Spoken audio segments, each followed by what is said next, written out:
Welcome to the U-Turn Podcast. This is the place to connect to who you truly are. We're bringing PhDs, experts, and leaders to help you elevate your mindset in your work life and in your love life so that you can see things differently and truly love your world. I'm Ashley Stahl. I'm a career expert, author, and TEDx speechwriter and booker, and I'm excited to bring you in to this week's episode. Okay, U-Turn friends, it's Ash here, and I'm really excited to bring a new friend onto the show, and it's Tucker Stine. He is what we call a brand architect, and he helps people synthesize their brand platform, whether it's marketing, communication, speaker development, storytelling. Whether you're in corporate or you're an entrepreneur, cat's out of the bag. We need to have a brand. Like people's dogs have brands, people's stuffed animals have social media handles, so not even real animals. It's time for us to figure out how can we create a brand, how can we position ourselves in the market so that we can get more impact in our career. And I feel like Tucker is the guy to talk to about this. So Tucker, thank you so much for coming on. Thank you for having me. It's great to be here. Yeah, I want to ask you about your history for everyone, because I feel like these nebulous terms like marketing and storytelling, it's like they move around, but I feel like you're really a whiz at what you do and you're different. So talk to me a little bit for everyone, just to give some context on what is your experience and what brings you to the work you're doing now, and what is that? Okay, sure. Yeah. Gosh, yeah. So my career goes about 25 years back. I was that guy in college that was following everyone's expectations to go to business school. And in my mind, it was toying with, I really want to be more creative on the business side. So I had this internal wrestle with myself, an internal civil war, and I netted out on advertising, marketing, communications, because I could do the creative and the business at the same time. Which naturally, while all of my roommates and friends were going down to Wall Street, I'm like, I'm going to go into the ad business. So ended up at an advertising agency. I was with advertising agencies for years and years and years, between Boston, San Francisco, and San Diego. And I loved it. And actually, in fact, my first client ever, and I always tell the story because it really is kind of the birth of my own passion for branding, was Sam Adams Beer. And I got to hang out with Jim Koch, the founder. And it was at the time when craft brew really didn't exist. Smaller breweries were starting to pop up, but they couldn't figure out what a good business or revenue stream looked like. It was at the time when Jim was trying to compete with Budweiser and Coors, and thinking and realizing, hey, you know what? Our market for Budweiser and Coors is not the same market for Sam Adams, and kind of creating an upper echelon of beer. And I was really excited because we used storytelling, branding, and all sorts of really cool customer case stories to develop the craft brew movement. And that kind of became this big thing coming out of Boston. And I'll never forget those days. And I realized then and there, I'm like, okay, this is why I really wanted to focus on branding, really focusing it on how stories can build businesses. And from there, I worked in a bunch of different ad agencies. And then I hit the proverbial, I like to call it a midlife awakening. Actually, it was not a midlife crisis, but I turned 40 and realized that I was in a career where it was high risk, low reward. I had hit a ceiling. I wasn't enjoying it anymore. But one thing I really, really loved doing on the side was helping develop TEDx programs. And I had helped with one of the founding members of TEDx San Diego, fell in love with it. And I realized why I loved it so much was it was branding people and their ideas, and ideas that were actually changing the world and making an impact on the world, versus beer and insurance or, packaged goods. There's a time and a place for that, but my place had worn out there. And so around the age of 40-ish, about almost 10 years ago, I just decided to go become an entrepreneur. Mistakenly. Didn't think it was actually going to stick, but it ended up sticking. And now I spend my days helping entrepreneurs, businesses, use their stories to build more purposeful business. And whether it's through public speaking, whether it's through messaging development, websites, all sorts of things.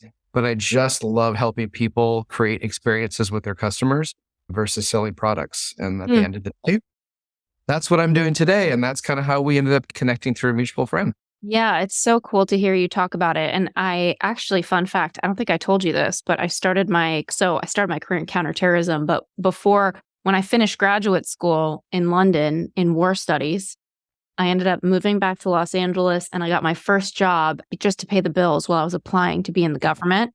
at Omnicom Group. Oh, And wow. yeah, and I was in the same office as Chiat Day in Los Angeles. And there was something that I noticed. I think a lot of people relate to this is like a lot of people there, especially me, no matter what they're really doing, they feel like a cog in the wheel.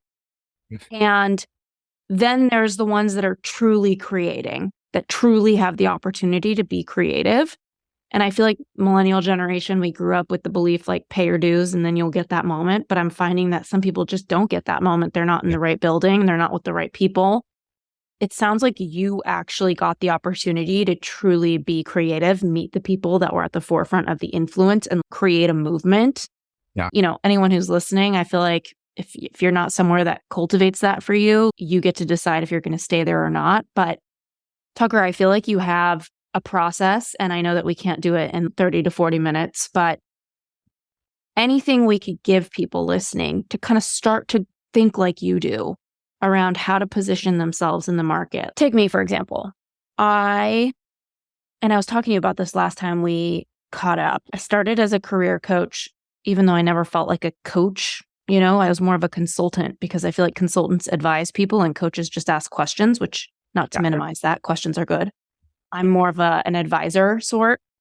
So I guess I'm more of like a coach-sultant, you know, but I started off with that. And then I created online courses around job hunting. Then I evolved. And then I created online courses about fulfillment. And then I got a book deal and it was all about fulfillment and figuring out your career. Now I'm writing TED Talks for executives.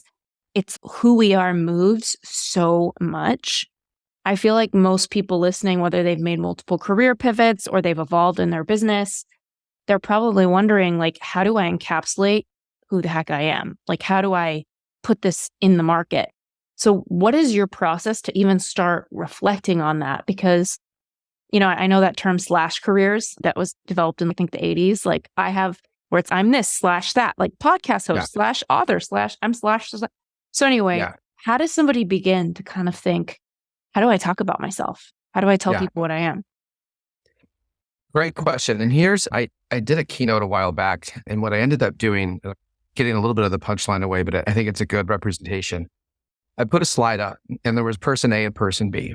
And on person A, it was just a list of where they went to school, how much business experience they had, what their degrees were in, what companies they worked for, their roles, responsibilities, all of that stuff. And then the right side was the person that focused on marriage and family and did volunteer service hours and participated as being a coach in Little League and soccer, all that kind of stuff. And I asked people, which person would you rather sit down and have coffee with? 9 times out of 10, they're going to pick person B because it sounded a lot more interesting and a lot more relatable. And then what I end up telling them is, well, surprise is the same person. And at the end of the day, we are so focused when we think about brand and we think about the way we talk about ourselves on image and label and status and role and responsibility that we forget as humans, we buy an emotion first and justify with logic second. And we completely have the equation flip-flopped because we think the logic is going to drive connection and drive loyalty. And at the end of the day, it's a reinforcement, but what really drives is the experience that we have with one another. So I always say when we say go down to the basics, strip away all of the business acumen that you associate yourself with first. And at the end of the day, what lights you up? And I said, one of the things that I do is I said, the next time you go to a cocktail party, because what's the first thing you ask a person when you go to a cocktail party? Hey, what do you do? Mm-hmm. Where do you change the question and say, hey, when you get up in the morning, what lights you up? And within 30 seconds, you're going to know more about that person than anybody else in the room. And you're going to be much more connected and trust that person way more in 30 seconds than you would a 5-minute conversation on business. Right. And at the end of the day, it's really, what are those kinds of experiences that are starting to align with you that actually make you happy and are driving that creative process and making you, think differently. So rather than just saying, okay, you've been in advertising, I'll take me, for example, for 20 plus years. What are the elements that you absolutely love? And what are the elements that you absolutely hate? Because we've been conditioned that if you get a degree in something or you've been in the same kind of industry vertical for years and years and years, you're destined to be a part of that for the rest of your life. The truth is, you and I both know that it doesn't mean that. Right. So if you can take what you love about what you do and what you hate about what you do and start to think about, okay, now if I remove myself from the equation and put it into service related industries, or what can I be doing to give back to others, you start to really kind of formulate this different view and perspective of yourself. That's where I always start, and kind of strip away some of the typical business career-like stuff and focus more on the humanity of business. Love that. That to me actually drives more success, productivity, proficiency, all the P's you want in profitability, whatever you want, all the P's down the road. That is where purpose and passion become the birthplace for much, much bigger things. And I've worked with people that have been literally like CEOs, whatever it is, and they're like, I'm absolutely miserable. And if I actually go back and look at what I love versus what I hate, I can redefine a career path. I love this so much. And it also, I have so many questions about it because I feel like when I was working in national security, for example, or anyone who's in the workforce listening, it's such a fine balance, right? There's the human element where if you're interviewing for a job, showing the recruiter you're a human can sometimes take you so much further than you being like another robot with a great resume. But then they also want to know that you create results and you are qualified and da-da-da. So it's like balancing this human connection element with like results. So for me at a networking event, and I hate to admit this, but when I created my email list, like however long ago, Tucker, like I would go to these groups, and if I led with the fact that I am the mother of a wolf dog, like he's 100 pounds of wolf, and I help people write their stories, and I worked in national security, it still feels like I can't just lead with my soul because it's still this like masculine business game of going and getting and money and ROI and results and what can you do for me? And it's still real, right? Like no matter how human we are, no matter how human other people are. I had such a weird experience the other day, actually. I talked to the owner of a PR firm, great woman, liked her so much. And she wanted to refer me some clients for my TED Talk writing. And she wanted a massive cut. It was like more than I was making off of it. She would be making off of it. And it was so poignant for me to remember the corporate world. Yes, there's good touchy-feely vibes in the corporate world. There's people there that are great. And there's still this like weird shark thing that comes out amongst people. Yeah. Like this woman who I would be such good friends with, her business practices felt so abrasive to me. For me, I don't feel like I'm winning if I'm taking from someone in an unbalanced way. Something's not a mutual win. So for people who are starting to kind of go into their human, who am I? What lights me up? That's part one. How do they also communicate in a way where they're creating opportunities for themselves in the work world? Yeah. One of the things that I learned early in my entrepreneurial career, because I was thinking, okay, how the hell am I going to do this? Somebody told me that, in order for you to get more, you need to give away more. And what the hell does that mean?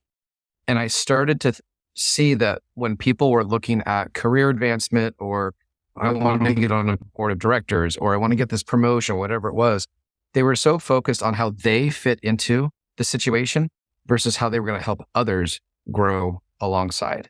So there was this kind of self-directed versus others-directed mentality that kind of struck me. I was like, oh, that's what they mean by that. It's not about, you working with less. Mm-hmm. It's you working with less of you and allowing more of others to be a part of. So it's building more culture around that. And I've noticed that I've worked with several women at Microsoft who have really struggled in director roles where they feel unheard, unseen, and that sort of thing.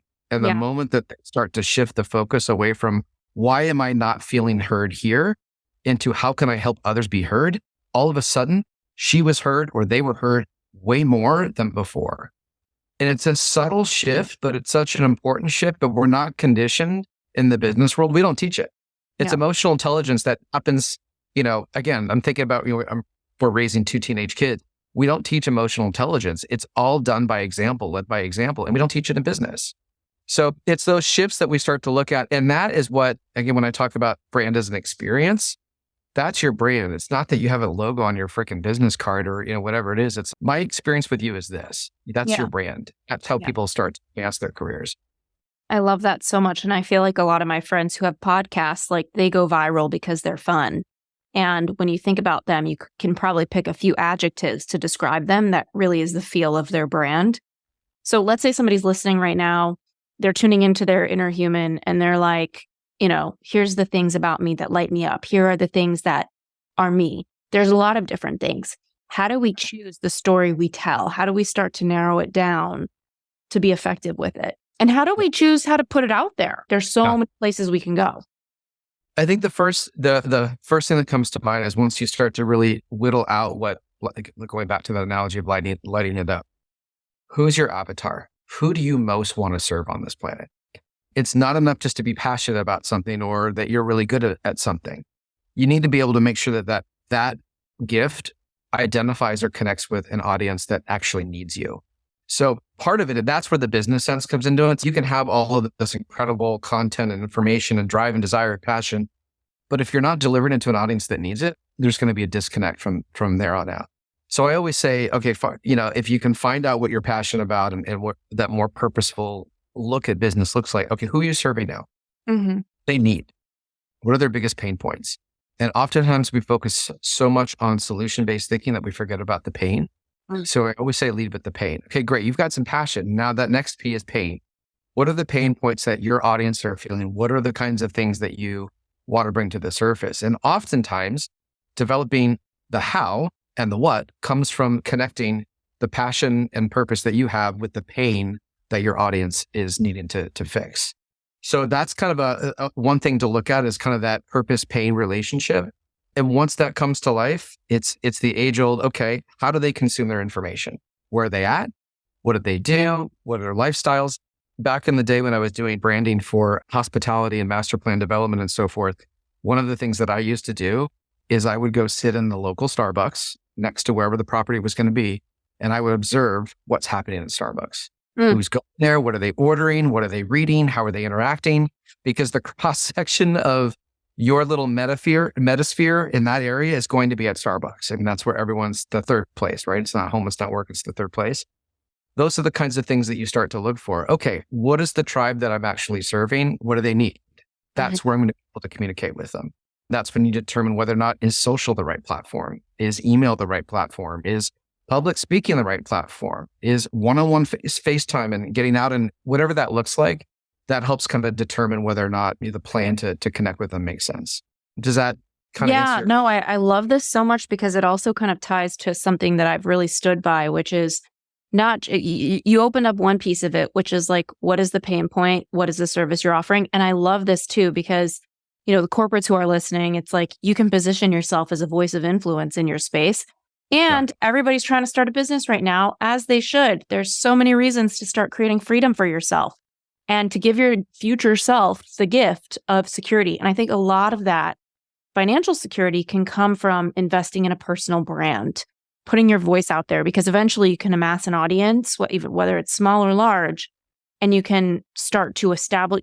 So many people are like, I don't know what kind of business I want. I'm like, that's okay. Create a brand. And then eventually you'll know what to offer and you've got people ready to take it. But one piece that I've really focused on ever since publishing my book or having it get published was, how do we have you create a brand that not only meets your customers effectively, serves them in their pain points, but honors you? Like, not just your personality, but your skill set, right? Like, I hate video. Like, I did YouTube, and what's so funny? The YouTube guy was like, I have never seen someone so fast make a YouTube channel. I filmed my entire 50 videos of YouTube. They were like 7 to 10 minutes each in 2 days.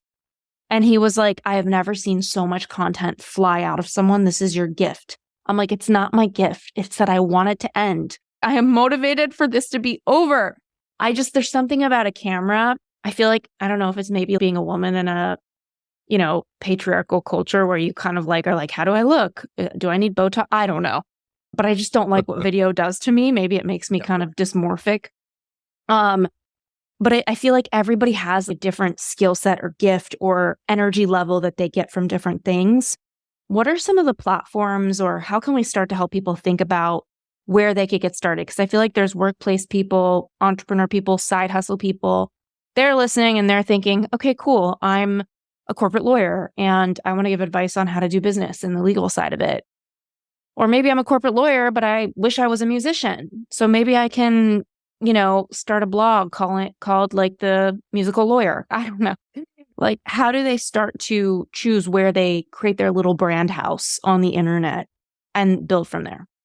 So a couple of things come to mind, and this is always where I encourage people to start, because there's this tendency of personal branding to be owned by just me, right? I have to do it all on my own. This is my brand, blah, blah, blah, and all this kind of stuff. Coming from a male in his, late 40s, turning 50, asking for help is, pulling teeth. This idea of being able to understand who you are from the outside in is so critical, because the more assumptions we make about ourselves, like you already made an assumption about video, right? Do I look this way, this or that sort of thing. I always say, find your own personal board of directors. It has to be at least 3 people. One is a close friend that you can trust, right? Another one could be a family member or an extended family member, an aunt, uncle, cousin, whatever it is. Third is a business consultant, someone that you've worked with in the past that knows you in a business capacity. Find a personal board of directors. Some people have 3, some people have 5, whatever it is, that you know that you can, on a monthly basis, connect with and say, hey, I'm having an issue, whatever it is, I need some help, that sort of thing. They know you from all different sides. They know how you communicate best. They know how they've connected with you in the past. They probably know you in that persona better than you know yourself. So I always say, be careful not to make any assumptions based on what you know to be true about yourself. Allow others to help see what your story is, because they're going to help tell your story for you by being able to understand the experiences that they have with you. That's really what personal brand is. It's creating those experiences with others that define who you are. So I always say, start there. And then I go back to that whole age old, okay, where are the people that I want to reach the most? Where am I going to make the most impact? That's the question I always ask. It's up where it's the most comfortable for me, right? Because the thing for you, it's funny you say that, Ashley, is what if your audience is 99.99% on YouTube consuming video all day long? Then it's crap. Then kind of forced to be where they're at. And maybe I need to find ways of, 1, getting over that and making the awkwardness and the uncomfortableness actually a gift, or 2, find ways to look at YouTube a little bit differently and see how that works. But I always go back to wherever your audience is, however they're consuming their information, that's where you need to be. Nowadays in the business world, LinkedIn's a must. So I would say start with something that's really easy to control, really easy to use, and everyone's there. So I would say start with LinkedIn. Nobody can mess it up. There's no right or whether. There are wrong ways to do it, but there are, it's so easy to kind of put together. And then you just start to look at what the metrics are saying. Do people like video? Are people sharing a lot of your posts? If you're, I'm working with someone right now who's primarily working with working moms. Yep. They spend most of their time. Okay. She's had great success on Facebook, huge success, and specifically in the mom groups, right? The other thing she's looking at is all of the educational groups, PTAs, all of those places where they want to be, where they at, they want to be seen, they want to be involved, they want to be active. That's where she's spending her time. So it really is about, again, identifying where that tribe is and just making sure that they're there. But you cannot go wrong with LinkedIn. Yeah. You're a solopreneur, entrepreneur, build out a 3 to 5 page Squarespace Wix site. It is super cheap. It's super easy these days. I go back to 1991 when I was building a website with code and everything in college. And I'm like, how the hell did I ever do that? It's all drop. It's really easy to do. And it just allows you to have a place where you can start to build content and build your image and those experiences with others. That's where I start usually. Yeah, I love this. And I also love the additional thought of, so you're looking at these platforms, and for everybody listening, just a little mind shift to even take this further that I'm sure Tucker would get into if we had forever hours. But the idea that you can go places where there's many people. For example, if you go on LinkedIn, it's like you can go live, like I have 27,000 people on LinkedIn following me, but I don't really know what to do with it. So you're kind of like calling me out with even meaning to today, Tucker, which is good because I needed that. And it's funny too, because ever since I launched the TED Talk writing, people are like, oh, have you posted on LinkedIn about that? I'm like, no, I haven't. No. But there's also the option of thinking even more differently where, I speak to PR firms. So they have a roster of hundreds of clients that want my services. Yeah. And so there's also a way for you, instead of going to the consumers, to asking yourself, where's the party at? Who has a really long list of the customers I want to help? How can I provide value to them?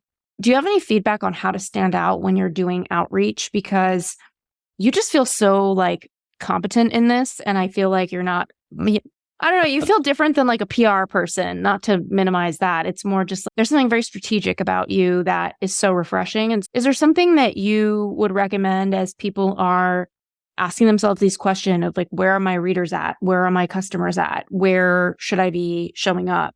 And then the second piece of how do they reach out and get heard? Because we are in such a clusterfuck of a world with tweets or X or whatever. I mean, I didn't even know that it happened. And I know. Me neither. Saw the app on my phone. I went, oh my gosh, somebody put X-rated. What is this? I know. I thought it was like porn on my phone. I literally thought yes. Oh my God. Talk about branding nightmare. What a doozy. Yeah. Yeah. A couple of things come to mind. One is I go back to in terms of, and you bring up a really good point that especially if you're in that entrepreneurial space or even in the business development space is that we feel like we have to generate the stuff ourselves. And actually going back to that concept of asking for help, who are partners, affiliates that we can align ourselves that are not in competition with, but are complementary of? Where can I add value to somebody else's services? In fact, I've done that a lot, Ashley, on LinkedIn, where I've located people or we found one another where it's like, hey, you know what? You do this and I do this, kind of what you and I were talking about when we first started talking. Wouldn't it be great if we aligned on other things to meet something even bigger, better, brighter, that sort of thing? So that's one thing to do is to really look for, as you said, reach out to PR firms, look for others that can champion you while you're championing them so that there's a win-win situation. And that's always a really great place to start. Mm-hmm. I love that. Ancillary relationships. It's funny because career coaching, when I used to think about speaking early in my career, like 15 years ago, I was like, I need to speak at career seminars. And it's no, I can go speak at a yoga seminar and there's people there that are probably going to yoga to get some space from their careers. So it's like really thinking outside the box of who are people that could be giving you referrals that are not in competition with you, but in complement to you. So sorry to interrupt you. Driving that home, carry on. This is so good.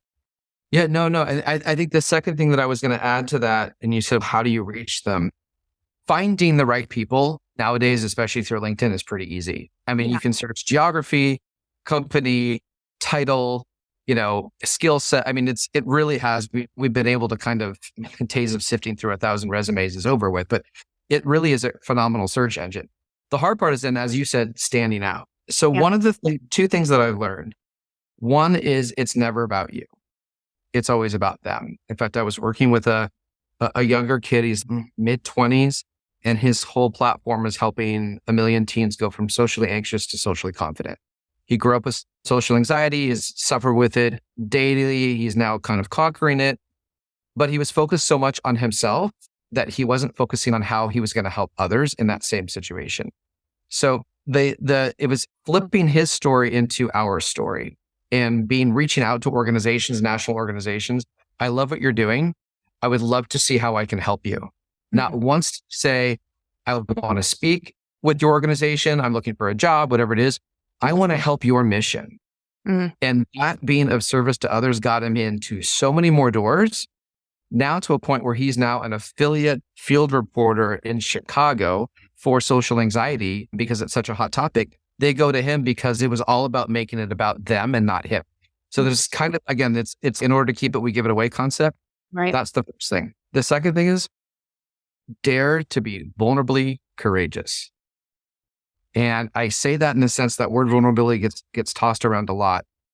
We're so accustomed to hearing business-like language that we've commoditized it. We've become immune to it. We've liquidated. I mean, it's all of that. Your story and your experience of what you've had through your life is the most important business development tool that we have. Right. So I had an opportunity to speak at Microsoft a few years ago, and the night before I changed my talk altogether because I felt like it felt canned, it felt coined, it felt boilerplate, it felt very predictable. And I got up on the stage the next day and I looked at probably, 1,500 women in the audience. They were all in technology. And I said, if you don't feel like you have the power to be yourself, to be vulnerable, to be seen, or tell your story, you're not working in the right place. And there was like a pin drop. And then I got up there and I said, if you saw me 7 years ago when I turned 40, you wouldn't recognize me. And I was very honest. And I said, I had almost lost everything. I was drinking too much. I was living in a hotel. I didn't know where my family was going to be in the next few days. I wasn't sure where my career was going. I was done. silence again. And I tell that story to say that we can come back from pretty much anything, but being able to relate on the basis of story opens up so many more doors. I had more people come and talk to me after a complete vulnerable, verbal diarrhea of my story that a lot of people would say, why the hell would you do that? I had more connections made out of that story than any other talk I'd ever given. Wow. It was only because they said, finally, a business talk that wasn't about business. Right. Because again, going back to that human emotion, we connect on human emotion first and logic second. So I always say, don't be afraid to use some of that vulnerable courage, that storytelling to be able to drive business development. Because at the end of the day, stories create trust, they create confidence, they create relatability. And that's what people want. They want to be sold to. I love that so much. And I feel like sometimes as a storyteller myself, I get sick of my own story. Do you know what I mean? Like I'm on the 100th podcast. I'm like, how do I make this interesting for myself? I can't tell the same story about, whatever the thing is. But I guess your story is your story. And kind of going back to my original question of we are so many things, and you were talking about coming back to the human in you, what lights you up. How do people pick these moments to craft their story? When I write a TED Talk, I like to know what moments stand out in someone's history, in their life timeline as highly relevant. And I like to start there. But how does someone especially in like workspaces like banking or something, it's like people are so thirsty in the banking world for like stories and connection. And there's not always a lot of that. Let's say somebody's interviewing for a job or they want to bring on a bank as a client or something like that. It's like, how do they find that professional self where they can tell a story, open up some soul, kind of intentionally share what they're going to share? What would be a start for someone or an exercise for someone to do to start to kind of uncover where to go with their story arc of themselves and not make it like a TED Talk where it's like a long breath in and they're like leaning in like my grandpa before he tells a story. It's, whoa, we're going to be here a while. No, I think we can all relate to that on some level. It sounds a little bit cliche-ish, but at the same time, Simon Sinek was on to something really big that people buy on why you do it, not what you do, right? And I always say that if the stories that you're telling are trying to sell somebody else on why they should be doing it, do a gut check. Tell stories on why you do what you do, because they can actually relate more to your why than trying to convince somebody else of what their why is. That's what's being sold to, right? So I always say, look for stories specifically, I talk about this all the time about why I love storytelling is at the end of the day, what saved my life was storytelling, was actually sharing where I'd been in order to help other people get out of where they were at. That became my why. Yeah. I translated that personal recovery of how I help myself into a business model. Yeah. Same kind of a thing. So if you think about the stories that help illustrate your why and why you do what you do or why you do what you love, those to me are the stories that are going to matter the most, because those are the ones that people relate to and say, that's why he is so passionate about what he does. Mm-hmm. That's more than me trying to convince Ashley to go do something because I think it would be good for you. Yeah. They have to come to that conclusion. Does that make sense? Yeah. And it's, if you want to have power over anybody or influence over anybody, the last thing you want to do is convince. Like that's one of the most low power moves you can do. Yeah. There's so much that you're sharing for everybody to reflect on. Is there something I haven't asked you that would be useful for everyone to know before we go? Because you're just full of so much strategy and I really enjoy being around that because I'm pretty into that kind of stuff, like more tactical, less flowers, more tactics, like, yes, please. Yeah. So do you have any other tactical things for people to think about before we go? I know you have 1,000. Well, the only thing I would say as it relates to this is I'm always forthcoming. I never thought I would say this. And if my dad heard me saying this, he would probably kill. I hate sales. Yeah. I cannot stand sales. And for a long time, people associated marketing and communications and branding with sales. And I'm like, not going to happen. And I told myself there's got to be a way to do what I love to do and never have to sell anything ever again. And my whole thing is if you tell the right stories, if you make the right connections, if you are in service of others, The relationship is the marketing tool. It's not the product that you're selling. So you will never have to sell again if you understand how to tell a really good story and relate to the people that you're trying to support. Mm. And that has made all the difference. I go in with the idea that I have to sell someone something. Ugh, yeah. I panic. I go in, I can't do this. Like the imposter, all that kind of stuff. Be focused on the story and how you can be of service to others, and you will never have to sell a thing again. I know that sounds very lofty, but it has worked for the last 10 years. And I absolutely love that concept. That was one thing that I get a lot is how do you sell, right? You know, I'm like, don't look at me because I hate sales. But what I'm really good at doing is allowing storytelling to be a business development tool. Okay. So final question for everyone. Yeah. What is one of your favorite client stories of start to finish, like the transformation? I find like I've taken on clients who are kind of an edge, and they're some of my favorite stories. Like one woman was like, her husband was kind of a big celebrity and she was a doctor, but she wanted to become like a wellness personality. And I was such an edge for me to take her on. And now she's like flying. So it feels fun to kind of see these, but is there a transformation that you think we could relate to or maybe just enjoy listening to? This one, not a lot of people can relate to it, but they enjoy it. And because it's probably something you're not expecting to hear. Yeah. I've spent probably close to 300 hours inside prison. Oh my gosh. Not because of myself and my wrongdoing, but I was actually part of a team that helped bring TEDx inside prisons. Wow. And so I was fortunate enough that for several years, I was teaching, educating, coaching lifers on storytelling, conflict resolution. I will never forget the first day that I walked into the prison yard and Shaky, I'll never forget his name, Shaky, because he had a shake when he shook your hand. He said, Tucker, when you walk into prison, they strip you of everything and they fill you with nothing. So it's up to you to decide what you're going to fill yourself with. So I spent a lot of time working with, these are convicted, murderers. These are people that are never going to see the life outside of walls again. Yeah.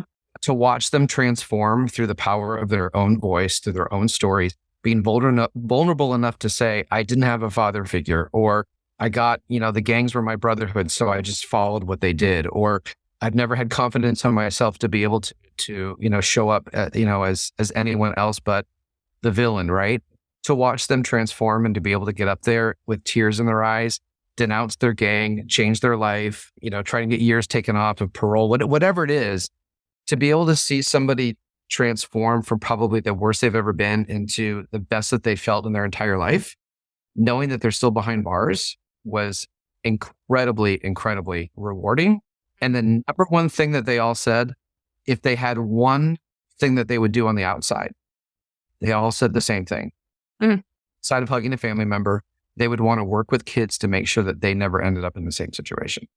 There is something to process. It came back to service. Yeah. It came back to service. Yeah. So we say that whole concept of giving back to others, that was the big lesson learned. I'm like, if it's happening inside the depths of prison, then there's something about humanity that there's a and lesson. To take that further, you cannot give back as effectively if you can't tell your damn story. Like people need to be able to understand how you can help and connect to you in a sea of people to trust you to help them. I think storytelling is a way that people process their life and help people process how they can show up in their lives. So I just think you are so much fun to have on, and I had a blast.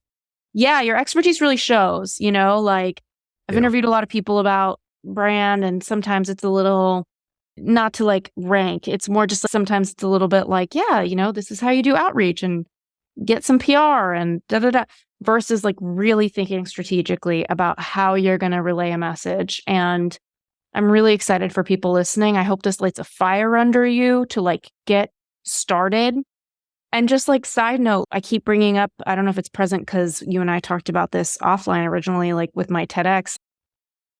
Going from career coaching and helping people make pivots and being an author and a writer, it doesn't sound like too far of a shot from speech writing. Like I've been a content creator, but It's the first time I've ever offered something that's a high-end investment outside of like my speaking fee. Yeah. And it has been so much more effortless to fill this than I ever thought. And I haven't done one sale. I haven't even asked to sell it to anyone. It's all I'm doing is getting in touch with people, letting them know what I'm up to. And the way that I relay it, they're sending so many people my way. And I feel as I make an impact on those people, they're going to get out there and share the impact. And your customers, your clients, if you tell the right stories, you attract the right people, they will be your sales force for you. And yeah, there's just so much to say. Where can everybody find you, learn from you? Who should be hiring you to help them with this in particular? I know that we both hate sales. So tell us, like, I would say I don't do sales, but I create impact. That's the only the only way I look at it. It's a wide variety. I work with a lot of entrepreneurs, authors, a lot of nonprofit startups, smaller organizations that are looking to kind of define what their bigger vision is. I work with other keynote speakers, influencers, a lot of the functional health space, a lot of medical doctors and so forth, all the way down to educators honestly, there isn't anyone I would not work with as long as they're in alignment with being of service to others and using personal brand to be effective and not to sell themselves. But it really is all about someone who's willing to invest in themselves first in order to create the greatest impact. And my website, Tucker Stine, STINE.com. It's the STINE that throws people. It's not the STEIN that most people think when they hear it. So TuckerSTINE.com. There's plenty of stuff there, information there, and happy to support anyone that I can. And I look forward to, Ashley, you and I finding ways of creating some really cool, impactful collaborations, because there's a lot to be had out there. And I think there's stuff waiting. Yeah, it's so funny. People always come to me as a writer and they're like, you should write a book about this, like the 12 business connections for a fulfilling life. And I'm like, I do want to write about these things, but nothing calls me enough to really clear out my year and sit down with the blank page.